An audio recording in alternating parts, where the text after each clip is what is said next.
Welcome to Mitchell Elementary's ELF unit on Air and Sound. This will be the introduction for Center 5 and training for Center 5, Air and Sound. So this is our only unit with the Air and Sound, or our only center with the Air and Sound unit that is specific to sound. Without air we wouldn't have sound. So we're going to discuss sound waves and how all that stuff works. One of the precursors, or the most important things to talk about, is the anatomy of the ear. And you'll go over this little poster with the kids, and you're going to talk about the inner ear and the inner eardrum and the little bones in there and how vibrations of air make sound. So that's the main idea and objective of this center.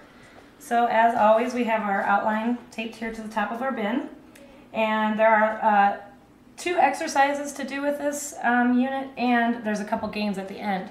So what we're going to do is we're going to understand how sound waves move through the air and transfer force onto other objects when they come in contact with them. So the first one is waving water, and we filled a small cup of water with and we want the surface to become calm. Here I have my little assistant. She's going to try real hard not to touch the surface of the water. But when I tell her to, she's going to pick up a tuning fork. We have 2 tuning forks. They're quite expensive, so treat them with care. Pick up a tuning fork, gently hit it on the edge of the table, and put it in the water. Oh, that didn't do too good of a demonstration, so I will try. So what we're noticing right now is she put the fork back in there without hitting it. The water surface does not move. Now she's going to take the fork out, and I'm going to try. And this, actually, the whacking of the tuning fork should be done by the parent or the adult volunteer. Okay, so now we're going to focus on the center, on the water. Don't touch our little table, Taylor. Okay, we're going to whack it, and we're going to touch the surface of the water. Well, it didn't do a very good demonstration, but I'm guessing with the class and the still water, you'll see ripples on the water.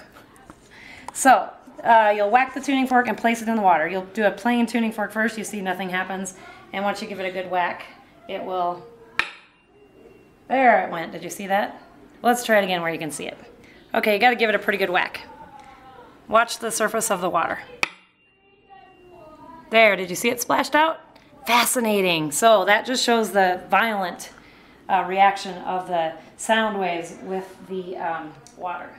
So that's our first demonstration with the tuning fork. Also, you can have the kids, these are both in different musical notes. One's A and one's E. You can whack them and have the kids hear, you know, maybe one in each ear, and see if they can tell the difference of the sound.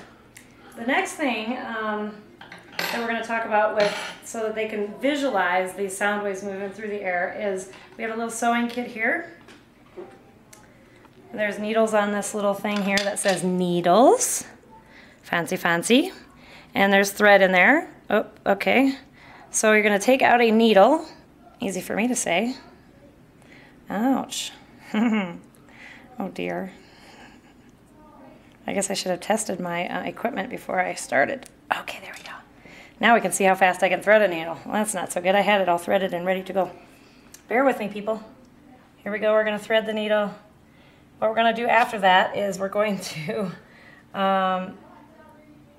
stab this through a piece of cereal.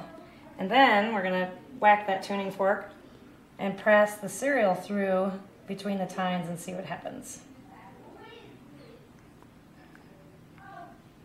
Here we go. Stand by. I've almost got it. Be patient.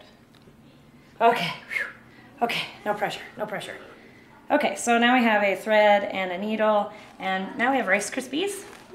So you'll take out a Rice Krispie. Taylor's very excited about this. Do you want 1 Rice Krispie? That's not a very good snack. I think we'll save it.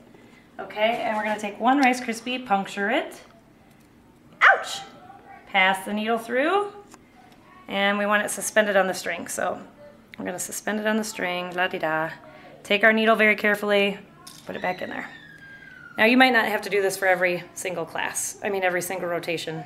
No pressure there. So, okay, Taylor, now I want you to whack one of those. And I'm going to, well, first of all, hold it straight up. Okay, look what happens when I put it in there. Nothing happens. The cereal doesn't move. Nothing's going on. The cereal's just going right through. So now we're going to have Taylor whack it and see what happens to my cereal. Okay, now you just need to hold it by the very bottom of the fork. There you go. Whack it good and hard on that chair.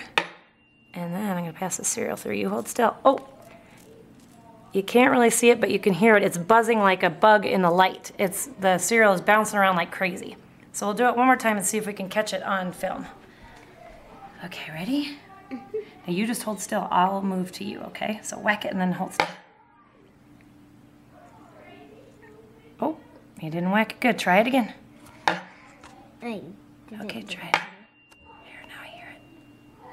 Well, I must have hit the edge of it. Well, people, it will whack, and it will do quite violent reaction here, as I heard it before, so I know it works. So anyway, you could do it with both of them and see if the cereal reacts more violently or not. But that's our 2 demonstrations with the tuning forks. So the other thing we have with the Center 5 is books, always books. This will give us some demonstrations into how we hear and why we hear and stuff like that. We also have a picture of an airplane breaking the sound barrier, and if we can get to it in time, we'll make a disc, and there will be, if there's a laptop available, then maybe we'll have a video of the man breaking the sound barrier, the man that just did his rocket suit, or a plane breaking the sound barrier to show the violence of sound waves. Okay, so then there's 2 games with this center at the end after you go through the demonstration with the tuning forks. Then you could go through these games. There's one called Why 2 Ears, and there's one called Do You Hear What I Hear? Both of these games are probably going to want to play in the hallway, and hopefully a quieter hallway, so that you can experience the sounds in their least molested form there. So Why 2 Ears, you're going to learn how we detect the location of sound using both ears. So you're going to form a circle, and you're going to have some child stand in the middle, and you'll point to kids around and have them clap. This would also be a great conclusion game. So anyway, you'll have them clap, and you'll have the child that's blindfolded. There's a blindfold in the bin. You'll have the child that's blindfolded point to where the clap came from. And also another option for that is to have the child cover one ear or both ears and see if they're still as accurate locating the sound. The other game is called Do You Hear What I Hear? And that's to experience the challenge of identifying common sounds using only one's hearing. So again, you're going to use the blindfold. You'll have the kids all sit in a circle, and you could blindfold all the kids, I guess, if you wanted to, and just say them by name. And then we have a bag of supplies here, and with different things that they can try to identify the sound. And feel free to bring in your own. I don't remember why we have the straws in here. Anyways, we have paper to rip, so they can tell us guess what the sound is. Ripping paper. We have a zipper to zip. We have a stapler to staple. Oops, with staples in it. We have a comb to play. This one might actually get them. We have pen to click, twigs to break, and anything else you can think of to bring in, you're certainly more than welcome to do so. Oh, we have Velcro. This is another good one. Guess what that is, kids? Did you hear that, kids? Guess what that is? So that gives you all kinds of fun things to do. And that's really the basic things for Center 5. So if you have any questions about Center 5, feel free to email us at mitchellelf@gmail.com. Thank you.